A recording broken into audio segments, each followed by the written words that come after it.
जिस दिन मैंने अपनी बेटी को अलमारी के अंदर बंद किया था, वो खुशी से हंस रही थी। उसे लग रहा था कि ये बस एक खेल है, लेकिन किसे पता था वही खेल उसकी 20 साल लंबी कैद बन जाएगा। 20 साल बाद मैं आखिरकार अपने गांव वापस लौटा। मेरा इरादा सिर्फ एक था, अपनी बेटी को ठीक से दफनाना। लेकिन जैसे ही मैं उस पुरानी अलमारी के पास पहुंचा, अंदर से एक मासूम बच्ची की आवाज सुनाई दी। पापा, आखिर आपने मुझे ढूंढ ही लिया। आपको आने में इतना समय क्यों लग गया?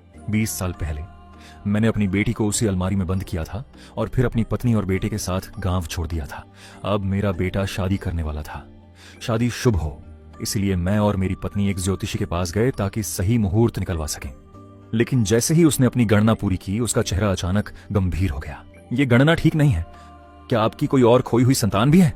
उसकी बात सुनते ही मेरे शरीर में सिहरन दौड़ गई। मैंने तुरंत अपनी पत्नी की तरफ देखा। उसके चेहरे पर भी वही डर साफ दिखाई दे रहा था। हम दोनों एक ही बात सोच रहे थे। ज्योतिषी बोला, बेटे की शादी बहुत बड़ा शुभ काम होता है। पूरे परिवार का एक साथ होना जरूरी है। अगर कोई सदस्य इस शादी में शामिल नहीं हुआ तो बाद में बहुत बड़ा अनर्थ हो सकता है।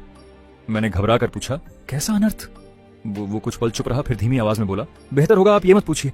अगर शादी सही तरीके से नहीं हुई तो शादी की जगह घर में मातम भी हो सकता है। फिर उसने मेरी आंखों में देखते हुए पूछा, क्या आपकी एक और बेटी भी है? मैंने धीरे से सिर हिला दिया।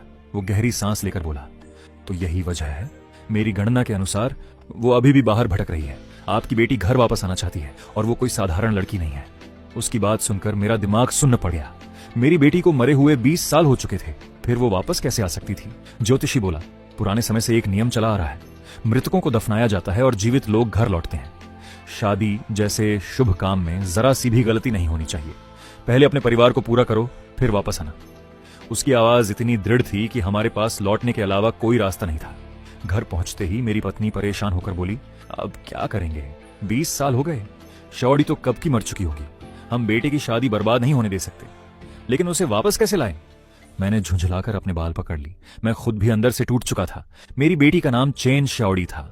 अगर वो जिंदा होती तो आज 32 साल की होती। जब वो सिर्फ 12 साल की थी, तब मैंने और मेरी पत्नी लिन चूल्हान ने शहर जाकर काम करने का फैसला किया था। शहर में खुद का गुजारा करना ही मुश्किल था।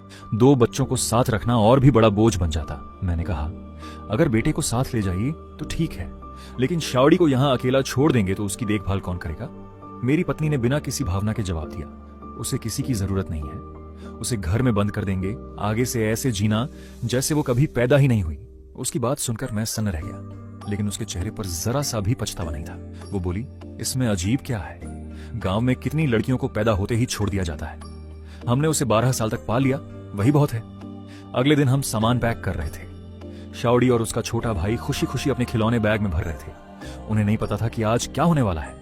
गाड़ी आने का समय करीब था, तभी मेरी पत्नी ने मुझे इशारा किया। मैं समझ गया समय आ चुका था। मैं अपनी बेटी के पास गया। श्याओड़ी, चलो आखिरी बार लुका छिपी खेलते हैं। वो मुस्कुराई, लेकिन मेरा सामान अभी बाकी है। तभी उसका छोटा भाई बोला, दीदी प्लीज थोड़ी देर खेल लो ना। वो मान गई। हम ऐसे खेल रहे थे जैसे सब कुछ सामान्य हो। तभी मेरी पत्नी ने फिर इशारा किया। मैंने कहा, इस बार तुम्हारी बारी है छुपने की। तुम अच्छे से छुपना, हम तुम्हें ढूंढेंगे। मेरी पत्नी उसकी तरफ झुककर मुस्कुराई। डरो मत श्याओड़ी, मम्मी तुम्हें ऐसी जगह छुपाएगी जहां कोई तुम्हें कभी नहीं ढूंढ पाएगा। फिर वो उसे स्टोर रूम में ले गई। उस स्टोर रूम के नीचे एक पुराना तहखाना था, जिसके बारे में सिर्फ मैं और मेरी पत्नी जानते थे। तहखाने के अंदर एक जंग लगी भारी लोहे की अलमारी रखी थी। जैसे ही मैंने गिनती शुरू की, श्याओड़ी उस अलमारी के अंदर जा चुकी थी।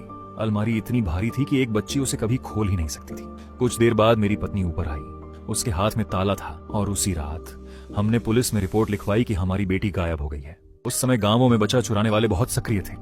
मेरी पत्नी पुलिस के सामने जोर जोर से रोई, इसलिए किसी को हम पर शक नहीं हुआ। देखते ही देखते 20 साल बीत गए। सच कहूं तो इन सालों में हम कई बार गांव वापस आए, लेकिन हमने कभी उस तहखाने का जिक्र तक नहीं किया। लेकिन अब शादी के कारण मुझे वहां जाना ही पड़ा। मेरी पत्नी बोली, ज्योतिषी ने कहा था ना, मृतकों को दफनाना जरूरी है। श्याओड़ी की लाश अब तक वहीं पड़ी होगी। उसे परिवार की कब्रगाह में दफना दो। शायद तभी उसकी आत्मा भटकना बंद करेगी। मैं उसी रात गांव लौट आया। हमारा पुराना घर अब भी वैसा ही था, एक मंजिला, सुनसान और डरावना। घर में बिजली थी, लेकिन मुझे डर था कि कहीं पड़ोसियों को शक ना हो जाए, इसलिए मैंने लाइट नहीं जलाई। पूरा घर अंधेरे में डूबा हुआ था।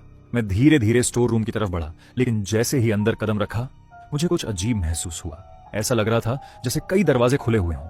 ठंडी और गीली हवा सीधे मेरे चेहरे से टकराई। तभी अचानक धड़ाम जोर की आवाज पूरे कमरे में गूंज उठी। मेरे हाथ से टॉर्च लगभग गिर गई। मैंने सांस रोककर ध्यान से सुना, लेकिन कुछ मिनटों तक फिर कोई आवाज नहीं आई। मैंने खुद को समझाया कि शायद चूहे होंगे।